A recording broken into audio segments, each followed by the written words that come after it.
for joining me. I hope that you guys had a great weekend and you're very rested now, that you're ready to finish the quarter off with a great grade. If you have any questions in regards to your grades, contact me please on Edsby. It is still not too late to bring your grade up. We still even have some extra credit opportunities this week, and hopefully everybody will be able to take advantage of those. Okay, that being said, let's get started. This is the Odyssey, and we are we're doing lesson 6. And so today we're going to be reading The Return of Odysseus, we'll be reading Argus, and we will be reading The Suitors. So we are actually going to be reading 3 books today, 3 of the Odyssey excerpts from 3 of the books. Okay, so as I was saying before, Troy is your first stop. Second stop is Ismaris, and that is page 983. Third stop is Ronmalia, and that is 984. Fourth stop is Pastithera, and that is 984 as well. Fifth is Land of the Lotus Eaters, and that is 984 as well. Remember, we talked about the Lotus Eaters, and that's the flower that, you know, really didn't harm them. All it did was make them forget about home and not ever want to return home. After that, number 6 is Cyclops Island, and that is page 986. And that's an awesome story with the Cyclops and the eye. And if you haven't seen that lesson, you should go back and watch it for sure. 7 is Aeolus Island, where King Aeolus gives him a bag of wind. And that is number 7, and that's page 999. Then we've got number 8, which is they were almost home, but somebody opened the sack of wind and pushed them back. That almost home spot is 999. And then back to Aeolus Island. So that would be number 9, and that again is 999. Then to the land of the Lastrygonians, which is page 999 as well. Number 11 is Aea, and that is page 999. Number 12 is the lands of the dead, and that is page 999. Number 13 is Aea, and that is 1005. Then number 14 is past Sirens Island, and that is 1006. Then number 15 is through Scylla and Charybdis, and I love the story of Scylla and Charybdis, and if you Google Scylla and Charybdis, you can actually find songs that have the word Scylla and Charybdis, that allude to Scylla and Charybdis. That is page 1007. Number 16 is the cattle of the sun god, where they were warned not to eat Lord Helios's cattle, and that is page 1010. Then number 17 is Ogygia, and that is 1015. And so we've got 2 more spots on our checklist, and we will be covering them between today and tomorrow. I want you to notice one thing. In part 1 of the story, it is Odysseus telling the story, but the point of view changes in this particular part of the Odyssey, and I want you to take note of it, okay? So notice how the point of view of the story changes as well in this particular part. So without further ado, let's talk about the return of Odysseus, and that's part 2. In part 1 of the Odyssey, Odysseus and his companions face many perils on their voyage from Troy to Ithaca. At some moments, they are tempted by others to forsake their voyage. At others, their lives are endangered by powerful enemies. Ultimately, Odysseus's men bring about their own destruction at the hand of Zeus when they kill the cattle belonging to Helios. As part 2 begins, Odysseus is alone when he reaches Ithaca after a 20-year absence. What do you predict is going to happen when Odysseus arrives home? So think about what you think is going to happen as Odysseus travels back home. 20 years gone, and I am back again. Odysseus has finished telling his story to the Phaeacians. So that is actually your next stop on your map. So it's kind of out of order. We've done all of this. Now he did all of those travels, and now his next location, which is number 18, in your map should be Phaeacia, 983, and he's just finished telling his story to the Phaeacians. The next day, young Phaeacian nobleman conducts him home by ship. He arrives in Ithaca after an absence of 20 years. The goddess Athena appears and informs him of the situation at home. Numerous suitors, believing Odysseus to be dead, have been continually seeking the hand of his wife, Penelope, in marriage, while overrunning Odysseus's palace and enjoying themselves at Penelope's expense. Moreover, they are plotting to murder Odysseus's son, Telemachus, before he can inherit his father's lands. Telemachus, who like Penelope still hopes for his father's return, has journeyed to Pylos and Sparta to learn what he can about his father's fate. Athena disguises Odysseus as a beggar and directs him to the hut of Eumaeus, the old and faithful swineherd. While Odysseus and Eumaeus are eating breakfast, Telemachus arrives. Athena then appears to Odysseus. Okay, so that's what we're reading here. And here we go. From the air she walked, taking the form of a tall woman, handsome and clever at her craft, and stood beyond the gate in plain sight of Odysseus, unseen though by Telemachus, unguessed, for not to everyone will gods appear. Odysseus noticed her, so did the dogs, who cowered whimpering away from her. She only nodded, signing to him with her brows, a sign he recognized. Crossing the yard, he passed out through the gate in the stockade to face the goddess. There she said to him, "Son of Laertes and the god." And so that is Athena talking to Odysseus. That's the goddess Athena talking to Odysseus. So the first discussion question, of course, would be, what is the group of people who provide the ship so that Odysseus gets home? And it's the young Phaeacian noblemen give him the ship. And how long was Odysseus gone? Odysseus was gone for 20 years. So who appears to update Odysseus on life in Ithaca? And that, of course, is Athena. Gods of old, Odysseus, master of landways and seaways, dissemble to your son no longer now. The time has come. Tell him how you together will bring doom on the suitors in the town. I shall not be far distant then, for I myself desire battle. Saying no more, she tipped her golden wand upon the man, making his cloak pure white, and the knit tunic fresh around him. Lithe and young she made him, ruddy with sun, his jawline clean, the beard no longer grew upon his chin, and she withdrew when she had done. Then Lord Odysseus reappeared, and his son was thunderstruck. Fear in his eyes, he looked down and away, as though it were a god, and whispered, "Stranger, you are no longer what you were just now. Your cloak is new, even your skin. You are one of the gods who rule the sweep of heaven. Be kind to us. We'll make you fair oblation and gifts of hammered gold. Have mercy on us." The noble and enduring man replied, "No god. Why take me for a god? No, no. I am that father whom your boyhood lacked, and suffered pain for lack of. I am he." Held back too long, the tears ran down his cheeks as he embraced his son.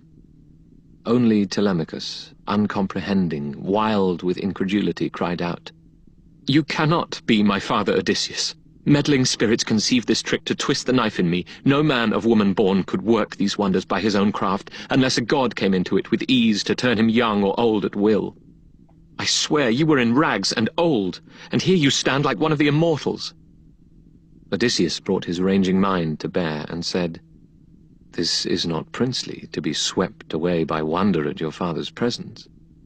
No other Odysseus will ever come, for he and I are one, the same. His bitter fortune and his wanderings are mine. 20 years gone, and I am back again on my own island. As for my change of skin, that is a charm Athena, hope of soldiers, uses as she will. She has the knack to make me seem a beggar man sometimes, and sometimes young, with finer clothes about me. It is no hard thing for the gods of heaven to glorify a man or bring him low." When he had spoken, down he sat. Then, throwing his arms around this marvel of a father, Telemachus began to weep. Salt tears rose from the wells of longing in both men, and cries burst from both as keen and fluttering as those of the great-taloned hawk, whose nestlings farmers take before they fly. So helplessly they cried, pouring out tears, and might have gone on weeping so till sundown, had not Telemachus said, "Dear father, tell me, what kind of vessel put you here ashore on Ithaca? Your sailors, who were they? I doubt you made it walking on the sea." Then said Odysseus, who had borne the barren sea, "Only plain truth shall I tell you, child.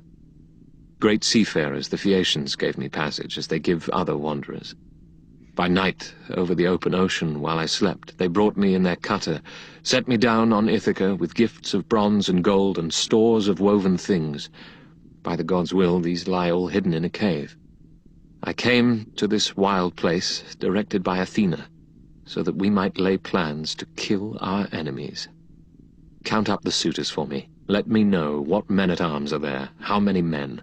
I must put all my mind to it, to see if we two by ourselves can take them on, or if we should look round for help." Telemachus replied, "O father, all my life your fame as a fighting man has echoed in my ears, your skill with weapons and the tricks of war. But what you speak of is a staggering thing, beyond imagining for me. How can two men do battle with a houseful in their prime? For I must tell you, this is no affair of 10 or even twice 10 men, but scores, throngs of them. You shall see, here and now. The number from Dulichion alone is 52 picked men with armorers, a half-dozen. 24 came from Sami, 20 from Zakynthos. Our own island accounts for 12 high-ranked, and their retainers, Medon the crier and the master harper, besides a pair of handymen at feasts. If we go in against all these, I fear we pay in salt blood for your vengeance. You must think hard if you would conjure up the fighting strength to take us through." Odysseus, who had endured the long war and the sea, answered, "I'll tell you now. Suppose Athena's arm is over us, and Zeus, her father's. Must I rack my brains for more?" All right. So the last question we answered was, who updates Odysseus on life in Ithaca? And that is, of course, the goddess Athena. Then what does she tell him? There's numerous suitors there. They're actually trying to court his wife, she tells him, right? They've been seeking Penelope's hand, overrunning the palace, planning to murder Telemachus, she tells him, right? That's all in the intro. Telemachus has gone to Pylos to find out what he can about his father. And then she disguises Odysseus as a beggar so that he could return home and nobody recognize him. Then in whose house does Odysseus stay when he arrives home? And he stays in Eumaeus's house, and Eumaeus is like a faithful swineherd. What does Athena do to Odysseus when he reveals himself to Telemachus? So then Telemachus shows up, and Odysseus starts talking to his son, and Athena changes Odysseus. She changes his clothing, and she basically makes him young again. Odysseus wants to know how many suitors are present in the house, and Telemachus tells them basically they're a lie. He actually counts them out, and there are over 100 suitors there. And then who is Odysseus counting on to help him? And he just said that he's hoping that Zeus and Athena will give him the word. Clear-headed Telemachus looked hard and said, "Those two are great defenders, no one doubts it, but throned in the serene clouds overhead. Other affairs of men and gods they have to rule over." And the hero answered, "Before long, they will stand to right and left of us in combat, in the shouting, when the test comes. Our nerve against the suitors in my hall. Here is your part. At break of day tomorrow, home with you, go mingle with our princes.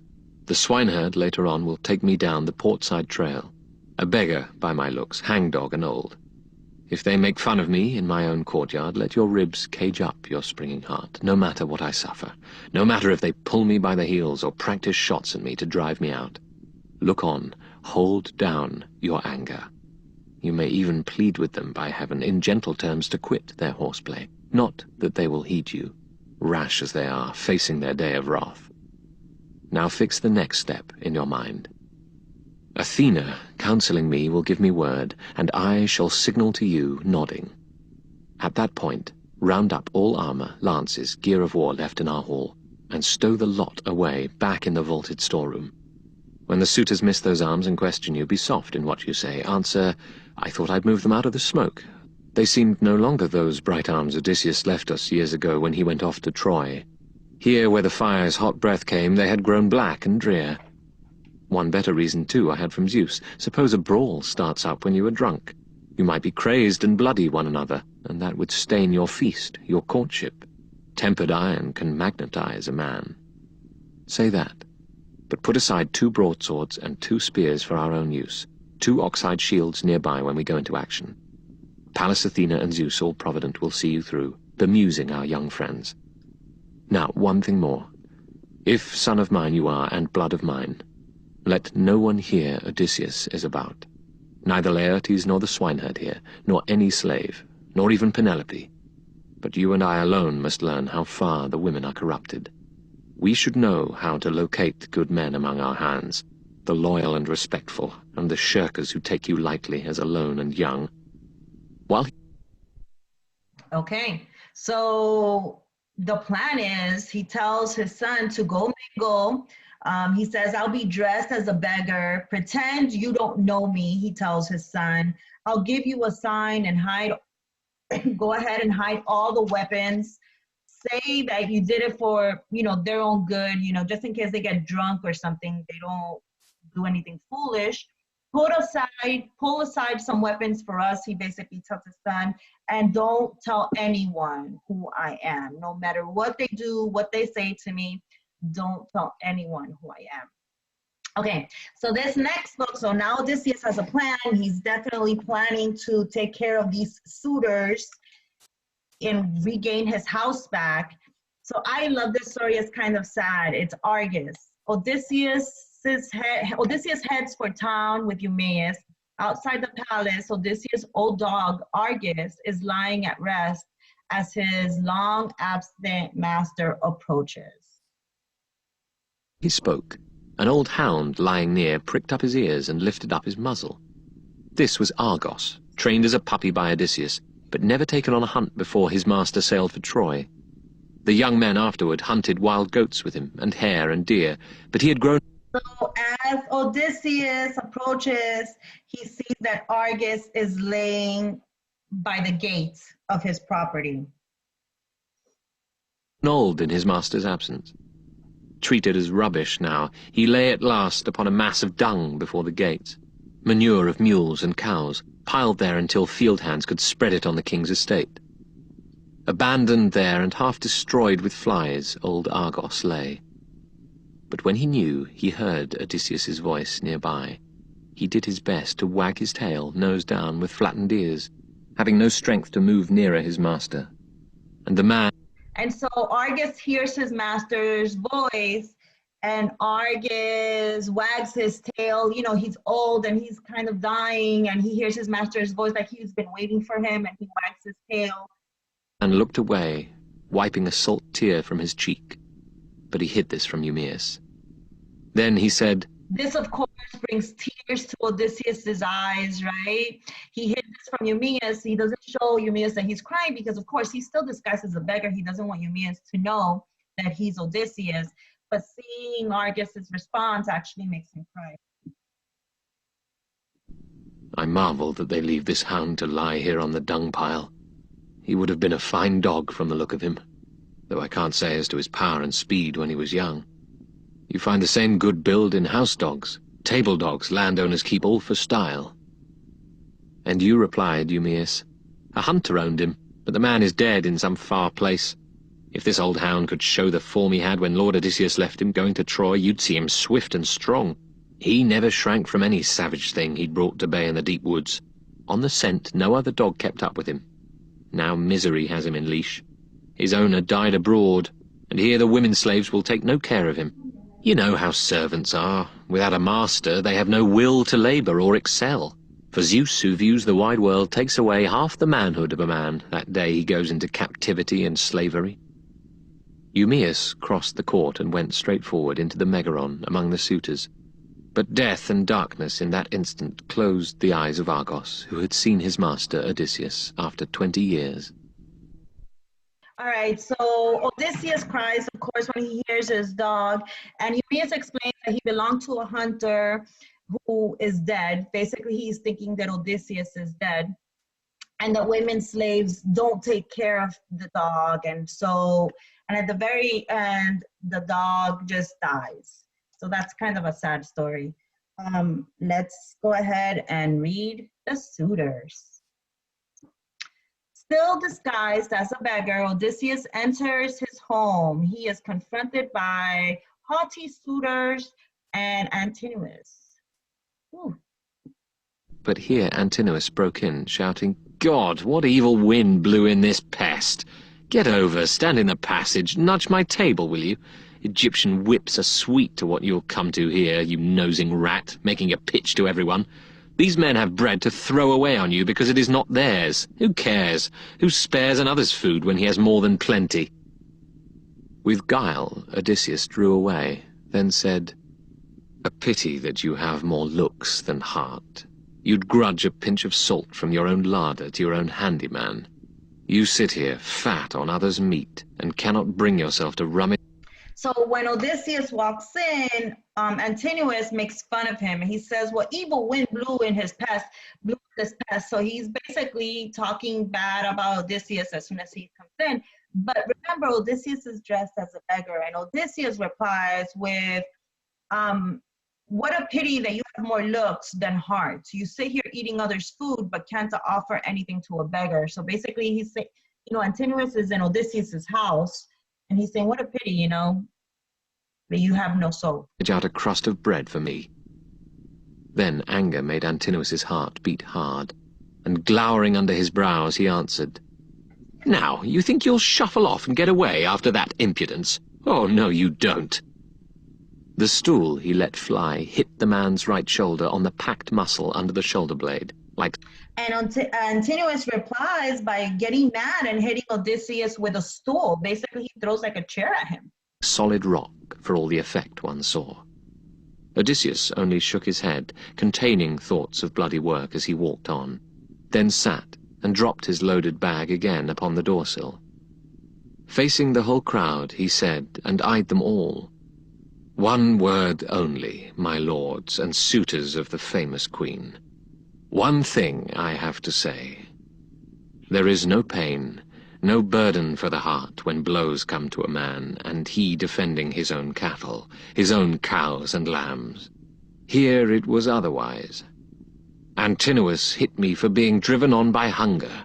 How many bitter seas men cross for hunger! If beggars interest the gods, if there are furies pent in the dark to avenge a poor man's wrong, then may Antinous meet his death before his wedding day." And so Odysseus prays that Antinous meets his death before his wedding day. Then said Eupeithes' son Antinous, "Enough! Eat and be quiet where you are, or shamble elsewhere, unless you want these lads to stop your mouth, pulling you by the heels or hands and feet over the whole floor till your back is peeled." But now the rest were mortified, and someone spoke from the crowd of young bucks to rebuke him. "A poor show that! Hitting this famished tramp, bad business, if he happened to be a god. You know they go in foreign guise, the gods do, looking like strangers, turning up in towns and settlements to keep..." So, a few things. Number one is that prayer from Odysseus, it foreshadows Odysseus actually killing Antinous, right? And also, it lets us know that Antinous is really the number one suitor. He's the one that's like ahead of everybody else, and he's the one that, is probably the bravest out of all of the suitors there. So the other suitors respond with, "Poor show to hit the beggar, like it's bad luck. Don't hit, why are you hitting this man? He's down on his luck and you're going out of your way to be mean to him. They say, what about if he happens to be a god?" Because they believe that gods would dress up as beggars kind of to spy on us, because that's what gods do according to everybody. An eye on manners, good or bad? But at this notion, Antinous only shrugged. Telemachus, after the blow his father bore, sat still without a tear, though his heart felt the blow. Slowly he shook his head from side to side, containing murderous thoughts. Penelope, on the higher level of her room, had heard the blow and knew who gave it. Now she murmured, "Would God you could be hit yourself, Antinous, hit by Apollo's bowshot." And Eurynome, her house... Penelope's prayer is that she hopes that basically Antinous dies, right? That he were hit himself by Apollo's bowshot. So she doesn't necessarily like him either. Keeper put in, "He and no other. If all we pray for came to pass, not one would live till dawn." Her gentle mistress said, "Oh, Nan, they are a bad lot. They intend ruin for all of us, but Antinous appears a blacker-hearted hound than they. Here is a poor man come, a wanderer, driven by want to beg his bread, and everyone in hall gave bits to cram his bag, only Antinous threw a stall and banged his shoulder." So she described it, sitting in her chamber among her maids, while her true lord was eating. Then she called in the forester and said, "Go to that man on my behalf, Eumaeus, and send him here, so I can greet and question him. Abroad in the great world he may have heard rumors about Odysseus, may have known him." Okay. From the air. Oops. Okay, so she asks Eurynome, who's her maid, right? It's her servant, to go get the beggar because she wants to ask the beggar questions that perhaps the beggar has seen Odysseus and knows him. You know, it's really interesting. So he shows up there and the disguise is so well done. I guess it's because it's done by a god that nobody recognizes him, and not even Odysseus's wife recognizes him. So it's about to go down, I guess, because Odysseus is kind of angry that all these men are there trying to court his wife. So we've got the last two locations on our map already, and we are ready to put this all together. Now you can complete your project and submit it by Wednesday. The last location, of course, is number 19, and it is Ithaca. All right, so your last location is 19, and it is Ithaca, and it starts on page 1022. This week, we have a few things going on. We have discussion questions for today and for tomorrow. Tomorrow, we will have lesson 7. It'll be the last lesson of the Odyssey. We have the projects are due on Wednesday, so make sure that you submit your project for extra credit or to replace your journal project grade as well. And then we have an extra credit assignment on the 22nd. And that assignment is really, really good if you've missed some of the discussion questions, and it can replace up to 5 zeros for the discussion questions. So up to 5 zeros, I'll go back in there and I'll get rid of 5 of them. So that'll give your grade a big jump if you've missed any of the discussion questions, especially when we first started and we were trying to get the hang of it all, especially because the discussion questions close on Saturday at 11:45. Guys, I'm going to be on EDSB all day today, so if you have any questions, please feel free to reach out to me. In the meantime, have a great weekend, and let me know if you have any questions, guys. Bye. Take care.